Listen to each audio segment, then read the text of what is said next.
আমি ৭২ বছর বয়স্ক, ৭২ বছর বয়স বুড়া চাচা, এরকম একজন বয়স্ক লোককে গত আগস্ট মাসে কালেমার দাওয়াত দিছিলাম। উনি হিন্দু।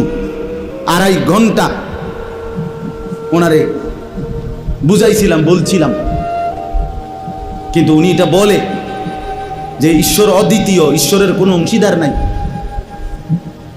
আমি প্রতিমা পূজা করি না। উনি এই কথাটা বলে, কিন্তু উনি কালেমা। আমি বললাম, চাচা, আমাদের সাথে আরো আলেমা ছিল, চাচা আপনি এই কথাটাই বলেন,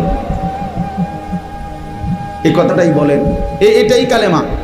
আপনি যেটা বিশ্বাস করেন এই কথাটা মুখে বলেন না, কালেমা আরবিটা বলেন, লা ইলাহা ইল্লাল্লাহু মুহাম্মাদুর রাসূলুল্লাহ, এটা বলেন।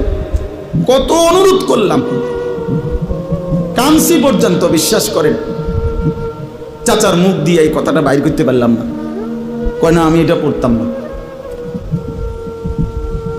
তখন আমি আমার সাথীদেরকে বললাম, হ্যাঁ, এবার ৭২ বছর বয়স্ক একজন মুরব্বী, ৭২টা বছর জীবন পার হয়ে গেছে, অথচ তার জবান দিয়ে একটাবার কালেমা উচ্চারণ করল না। আর আল্লাহ তাআলা সেই কালেমা আমাদেরকে কত হাজারবার বলার তৌফিক দিছে।